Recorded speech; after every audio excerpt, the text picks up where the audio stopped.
much more than what I got for sure. Yeah. I mean, to be honest, Fabiano, we were very surprised when you went in for this opposite colour bishop position when you took on f3. What was your thinking at that point? Well, I have other moves. I can play knight a5. I can play queen d7 or bishop b4. I mean, I have so many moves here, but I didn't feel totally comfortable. I thought if I start to drift, then it could get very unpleasant. I mean, white's moves are easy, e3 and then knight d2 at some point, So I wanted to make it more concrete, and right. Of course, I'm basically admitting that my position is very unpleasant, but still that the drawing margin is very high with these opposite color bishops. So you basically just wanted clarity in the position, in a sense. Yeah, I mean, I have less time, so I thought it'll be easier to play if I simplify the position a bit. Yeah. And Magnus, I mean, was there a moment when you felt that the thing had disappeared? When what's because obviously you've got your kind of position in a sense. I think I mean I had kind of mixed feelings about bishop f3. On the one hand, it leads to a very comfortable advantage, but on the other hand, as Fabiano says, it simplifies the game quite a lot. But yeah, I felt like I wasn't in time to do everything that I wanted. So I think just h4 is a mistake. So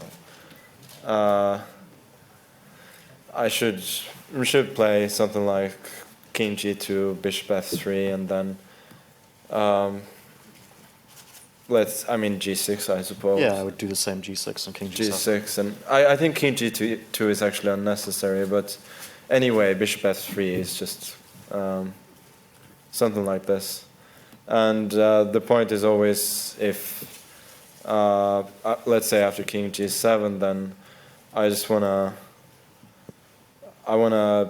after rook d1, I just want to take with the rook and go rook c1 afterwards. Maybe not in this case, but just in general. Just in general. And then if f5 and h5, then I can at least go h3. Because I felt in the game after h4, g6, if I don't play h5, then h5 is going to come, followed by f5, and it feels like it's just clamps it. Yeah, it's obviously quite comfortable still, but I don't really see how to make progress. I mean, black is just too solid. Yeah, is that how you read it? No, I thought that if I get king g7, h5, then so I was looking at queen c2 here, but it also felt very awkward, and I thought I'll just trade rooks. Yeah. And then I'm basically if white gets h5, then my position and king g2, then my position becomes really critical. Yeah. But it doesn't seem like white is fully in time. Yeah, I mean, that's basically my thought as well. If you take a line like, it's gh is a very good move, obviously. I have king g7, then bishop f3, and we have the same thing with maybe king g2 is also possible, but I wasn't so sure about that. But just this takes rook d8, rook c1, then I can press forever. Yeah. But yeah, g takes h5 was crunch moment, I guess, and then seems like you're fine after that. Yeah, I mean, it wasn't such a difficult decision because I am really getting a very quick counterplay with h4, and then white's king becomes vulnerable as well. So. Yeah. Okay, jolly good. Let me throw it open. So, as usual, if you'd like to say who you are and who you're working for, please. So, any questions? Yes, Anatol. Anatol Wituch, The Standard Austria. A question to Mr. Caruana. We are now only 3 more draws away from a potential tiebreak, and a lot of people think that Magnus would be a very strong favorite in this tiebreak. Do you also think so, or do you have a different opinion on that? No, I'm really not thinking about the tiebreak now. If we get there, then I'll start to think about it. But there's still a lot of chess to be played, and yeah, I really don't agree with most people about my chances in the tiebreak. Okay, next question, Ian. Ian Rogers, Lee Chess, a question for Magnus Carlsen. Were you in any pain from your injury during the game? No. Mike. Mike Klein, chess.com. Question for Fabiano. I'm guessing you're not on social media very much, so I'm curious if somebody from your team alerted you to the injury, and if not, is it a little bit jarring? I mean, you guys have been so intimate for a week and a half, and then he arrives at the board with this bandage, so I'm curious what your thoughts were when you saw it. Well, I don't usually look at Magnus too much during the game. But I actually had known about the injury. I mean, but yeah, it didn't really change the game today. Okay. Next question, please. Yes, please. VG Norway. Question to Magnus. Is this your best game during the World Championship? No. Okay, I think we've dealt with that one. Yes, please. Dylan Quersha, US Chess and Chess King, the documentary. This question for Fabi. You spent a lot of time in the opening. Were you surprised by the opening choice, or were you just trying to remember different lines that you looked at already? No, I wasn't surprised. I mean, I looked at the line, but couldn't remember the details, and it's a very complicated position, so I was just trying to figure it out as best I could, which I didn't really manage. So. Okay, next question, please. Yes. Yep, just up here. And Jørund from NRK Norway. On the broadcasting with Judith Polgar, she couldn't understand why you were playing so long in the end game. So when did you understand that this was a draw? So, Magnus, I think the question for you, why were you playing on so long? When did you understand it was a draw? I mean, when did I understand it was a draw? I understood it immediately. That doesn't mean you shouldn't play. I'm trying to entice him to play h5, and if he does play h5, then I at least have a target. But obviously, if he just keeps still and keeps his fortress just waiting for my king to enter, then there's nothing. But I mean, there's no harm in playing, and I really don't understand the point. Okay, any more? Okay, Mike, if you want to, let's take one last question here. Mike. Mike Klein again, chess.com. I'll try again with Fabiano. This tournament often takes place on American Thanksgiving, but now we have an American that will be playing on Thanksgiving tomorrow. And traditionally, for those that don't know in the audience, Americans like to say what they're thankful for. So I'm going to give you a chance there. What are you thankful for so far in this match? Well, I'm very thankful for my team, who are doing a great job. Yeah.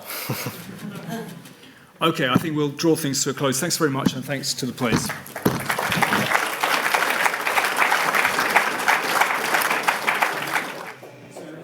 The world champion is clearly not in his best mood. He knows that he missed a chance. He had a better position, great preparation, and then got a comfortable advantage, but couldn't convert it, and now he's upset.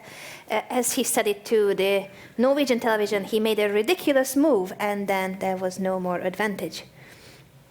Judith, what do you see from the press conference, and what can we expect for tomorrow? First of all, unfortunately, we didn't get this information, which was this ridiculous move, to figure out exactly. I think h4, he said it was too slow. Could be that he labels it ridiculous, although it wasn't ridiculous, of course. Yeah, I think, well, probably he could have pressed it better, of course. That's clear, but I don't think he would have in the game. Because, as previously what I said, that Fabiano is very stubbornly defending such a positions. And I understand Magnus's frustration that he was not getting the position, the complications, the messy position he was aiming for today. And, well, of course, now it is a very difficult situation for him to see ahead in the next 3 rounds. Of course, when he was asked about the question, also about my question, of course it's very clear that he understands that it's a draw. That's no question about it. But if, let's say, this would be game 5, he wouldn't have really played, I think, this position. True, and because simply he would feel that there are so many chances coming up that he is not going to be playing on. And I think it was more about that, really getting used to the fact that this game will end in a draw, and he wanted to calm down. I mean, we could see how frustrated he was after. So maybe if we don't see this 15 moves to be played, maybe he was still having difficulties to forgive himself playing h4, especially that he said it so dramatically, that it was such a ridiculous move. Then probably he felt that if he would have played slower, then he would have much more opportunity, and he feels it that it's missed opportunity at this point, for sure, that he wanted to squeeze much more Fabiano in this game, as it happened to be. And, well, it's like after yesterday's game, I had the feeling that it was Fabiano who was very upset about it, and Fabiano was, and Magnus was the one who was happy.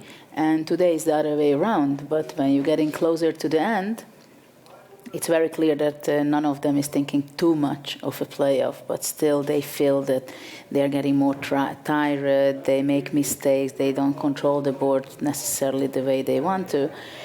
But we are really looking forward to a very exciting next game, I think. Yes, and there have been 9 draws here, but together with Magnus Carlsen's previous tournament, actually, he's on his longest streak ever of draws. A shout out to Norwegian reporter Tarjei Svensson, sitting at the press room, who always comes up with these great stats. He tweeted, breaking G9, game 9 drawn. And that means that Carlsen extends his drawing streak to 14 games, which is the longest in his career. The longest ever. He's frustrated for what he missed. He also doesn't like making so many draws. What will we see tomorrow? An open Sicilian. That seems to be the only thing we can be sure of, if we can be sure of that. Well, I think definitely both of them will be trying to make riskier or more of a decision where there can be a more critical moment where the other one can make a choice, and then maybe they crack and make a choice which is not necessarily the best. We shall see that tomorrow. Come back same time, same place.